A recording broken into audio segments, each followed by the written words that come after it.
আইতে নদী যাইতে শাল, সরি শাল না, যাইতে খাল মগ বাড়ি বরিশাল। আজকে আছে মোর বাড়ি তো বরিশাল না, সবাই জানেন। আজকে আছে বরিশালের একখান বিখ্যাত রেসিপি দেখাবো। এই রেসিপিখানের নাম আছে কি জানেন? নাম করতে গেলে দাঁত ভেঙে যাবে না। তা আপনাকে রেসিপি কি কব, দাঁড়ান। নামটা বিস্কি হিজনা, এটা কোনো নাম হইল গন? যাই হোক, নাম যাই হোক, খাতি যে কি টেস্ট, আর এটা বানানো যে কত সোজা, একটা ইউনিক একটা রেসিপি আপনাদের সাথে শেয়ার করতেছি। দয়া করে আপনারা কিন্তু এটা অবশ্যই ট্রাই করে দেখবেন।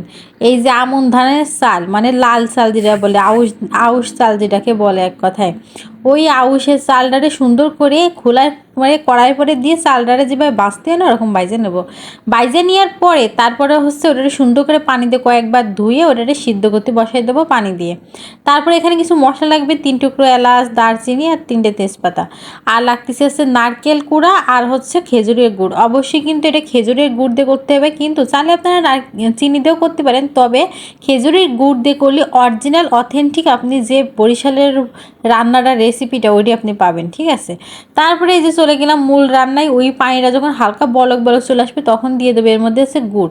আর শোনেন, আপনারা তো চুলোমুলো দিয়ে টের পাচ্ছেন যে এটা কিন্তু আজকে আমি রান্না করতেছি না, এটা হচ্ছে আমার সাইডম্যান রান্না করতেছে। আর আমার সাইডম্যান হচ্ছে বরিশাল্লা মনু। তো ওই বরিশাল্লা মনুর আজকে রেসিপি আপনার কাছে শেয়ার করতেছে। আর ওই বরিশালের মানুষ যে কী দারুণ ভর্তা বানায় রে, ভাবির কাছ থেকে যে কত ভর্তা খাইছি, আপনাকে সাথে একদিন ভর্তা রেসিপি শেয়ার করবানি। এই যে দেখলেন তো, গুড় দেওয়ার পরে ওই যে এলাচ দারচিনি তেজপাতা ছিল না, সেটাও এর মধ্যে দিয়ে দিছে। তারপরে এই যে এটা ভালো করে জাল টাল করে একদম ফুটো নিতে হবে। মানে এটা একটু ফুটো নিয়ে যখন পানি টানি কমে আসবে না, তখন এর মধ্যে দিয়ে দিতে হবে নারকেল।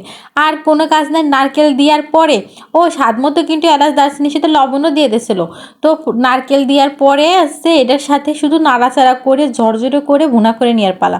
দেখলেন তো কালারটা কতটা সুন্দর চলে আসছে। এবারের ভিতরে সে নারকেল অ্যাড করে দিচ্ছে। নারকেল কুড়ানোর পরিবর্তে কিন্তু আপনারা এই জায়গায় নারকেলের কুচও ব্যবহার করতে পারেন। নারকেল ফালি ফালি করে উঠে কুচি কুচি করে দিলে ওটা নাকি বেশি ফাইন লাগে।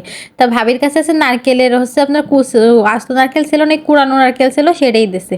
তো এইবার আছে ভালো করে নাইডে সাইডে ভুনা করে নিয়ে বেলা, ভুনা মানে কি, এটা ভাজতে ভাজতে মানে মানে ঝরঝরা হয়ে যাবে। তো এইভাবে করে নিয়ে ঠান্ডা হওয়ার পরে কিন্তু আরেকটু ঝরঝরা হয়ে যাবে। নিয়ে এইবার আছে প্লেট ভর্তি করে নিয়ে দেখেন বেশ ভালোই কিন্তু ঝরঝরা হয়েছে, মানে একটু আঠালো মাখো মাখো এরকম হয়েছে। আর এইটা খাইতে যে এত মজা। তো ভাবি কষ্ট কি যে আপনি যদি ওই নাম কতি না পারেন তাহলে এটা মিঠা ভাত করবেন, আমরা কিন্তু এটা মিঠা ভাতও বলি। তো আপনারা যদি চান এটা মিঠা ভাতও বলে পরিচয় দিতে পারেন। আর বরিশালে মনু, তোমরা যদি কেউ ভিডিওটা দেখো তাহলে একটু কমেন্ট করে তো রেসিপি খান ঠিকঠাক আছে না কি আছে, এটার ভিতরে আরও কোনো কিছু অ্যাড করা লাগবে, অবশ্যই কিন্তু কমেন্ট করে যাবা।